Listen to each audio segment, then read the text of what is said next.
Bacaan Alkitab 22 Januari. Bacaan dari Perjanjian Lama, Kejadian 44 ayat 1 sampai Kejadian 45 ayat 28. Sesudah itu diperintahkannya lah kepada kepala rumahnya, isilah karung orang-orang itu dengan gandum seberapa yang dapat dibawa mereka, dan letakkanlah uang masing-masing di dalam mulut karungnya, dan pialaku, piala perak itu taruhlah di dalam mulut karung anak yang bungsu serta uang pembayar gandumnya itu juga. Maka diperbuatnyalah seperti yang dikatakan Yusuf. Ketika paginya hari terang tanah, orang melepas mereka beserta keledai mereka. Tetapi baru saja mereka keluar dari kota itu, belum lagi jauh jaraknya. Berkatalah Yusuf kepada kepala rumahnya, bersiaplah, kejarlah orang-orang itu. Dan apabila engkau sampai kepada mereka, katakanlah kepada mereka, mengapa kamu membalas yang baik dengan yang jahat? Bukankah ini piala yang dipakai tuanku untuk minum dan yang biasa dipakainya untuk menelaah? Kamu berbuat jahat dengan melakukan yang demikian. Ketika sampai kepada mereka, diberitakannya kepada mereka perkataan Yusuf itu. Jawab mereka kepadanya, mengapa tuanku mengatakan perkataan yang demikian?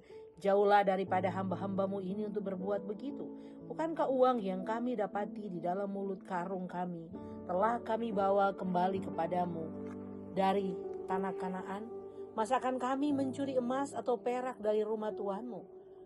Pada siapa dari hamba-hambamu ini kedapatan piala itu, biarlah ia mati. Juga kami ini akan menjadi budak tuanku. Sesudah itu berkatalah ia, ya, usulmu itu baik.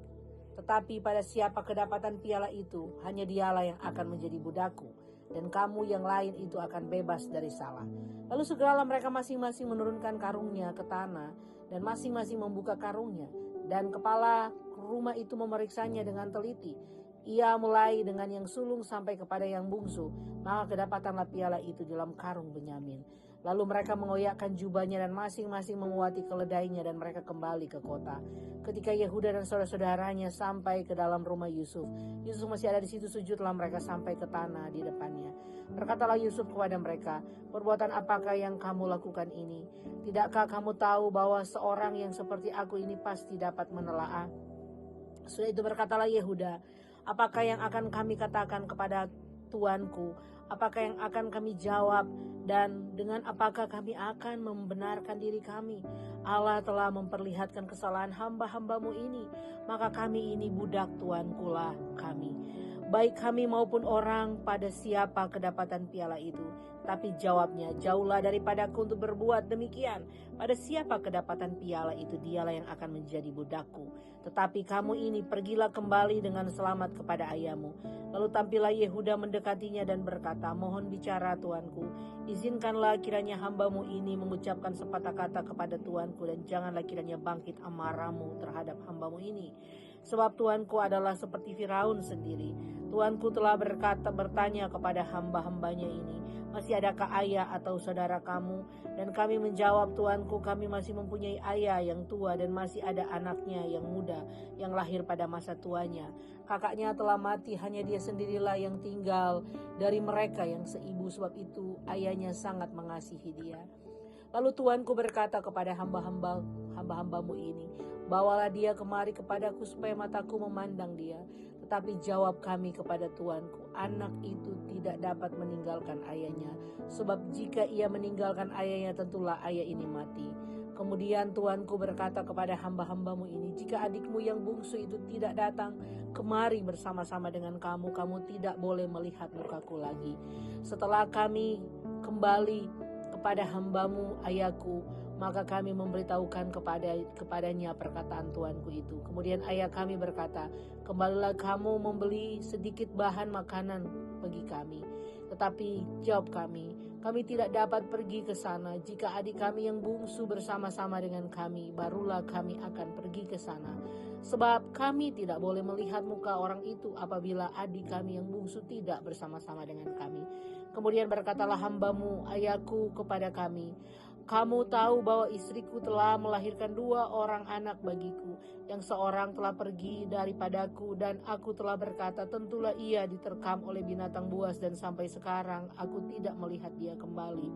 Jika anak ini kamu ambil pula daripadaku, dan ia ditimpa kecelakaan, maka tentulah kamu akan menyebabkan aku yang ubanan ini turun ke dunia orang mati karena nasib celaka.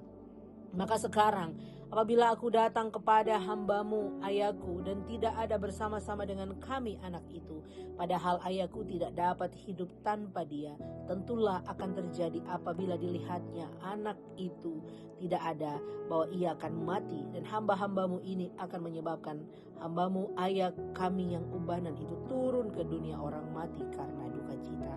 Tetapi hambamu ini telah menanggung anak itu terhadap ayahku dengan perkataan, jika aku tidak membawanya kembali kepada bapa, maka akulah yang berdosa kepada bapa untuk selama-lamanya.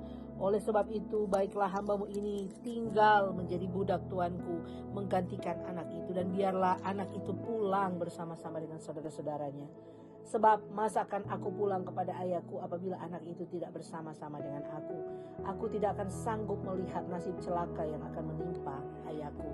Ketika itu Yusuf tidak dapat menahan hatinya lagi di depan semua orang yang berdiri di dekatnya. Lalu berserulah dia, suruhlah keluar semua orang-orang di sini.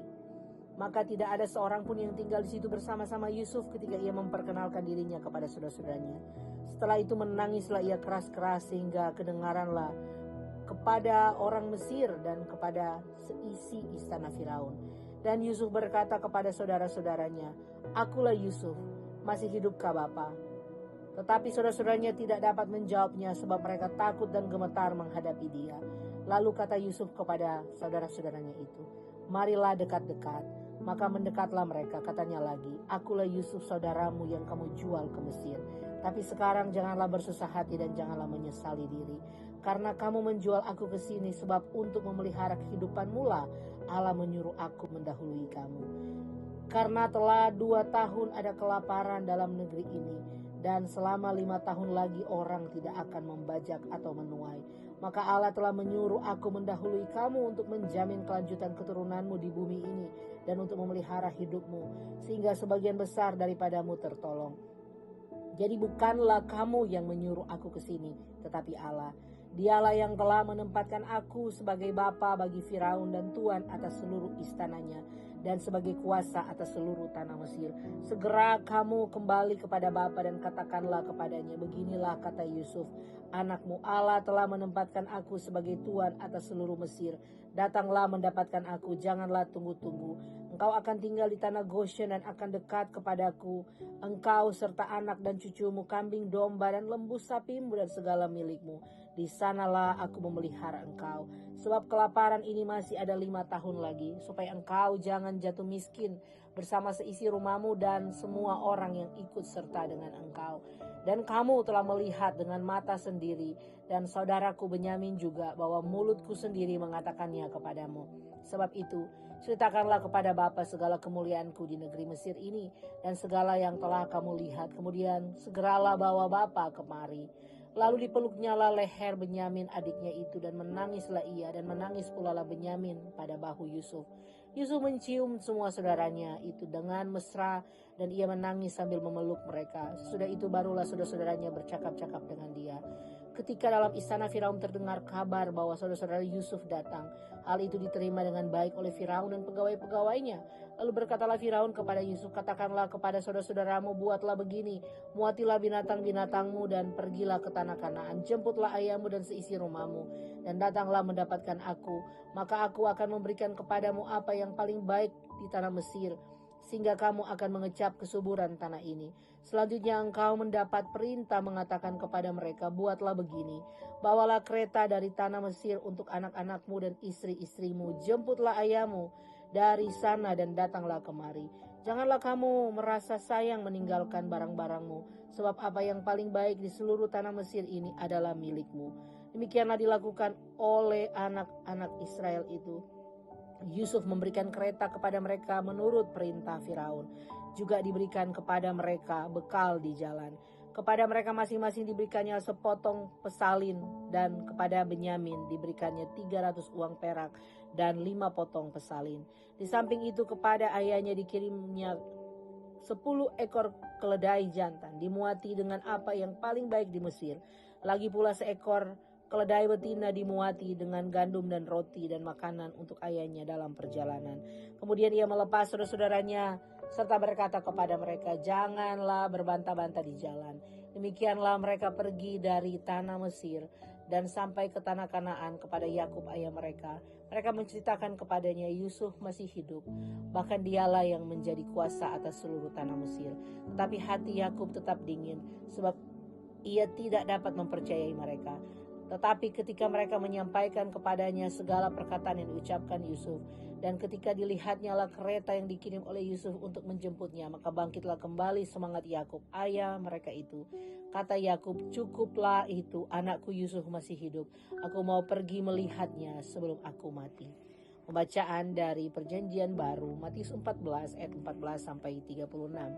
Ketika Yesus mendarat, ia melihat orang banyak yang besar jumlahnya, maka tergeraklah hatinya oleh belas kasihan kepada mereka, dan ia menyembuhkan mereka yang sakit.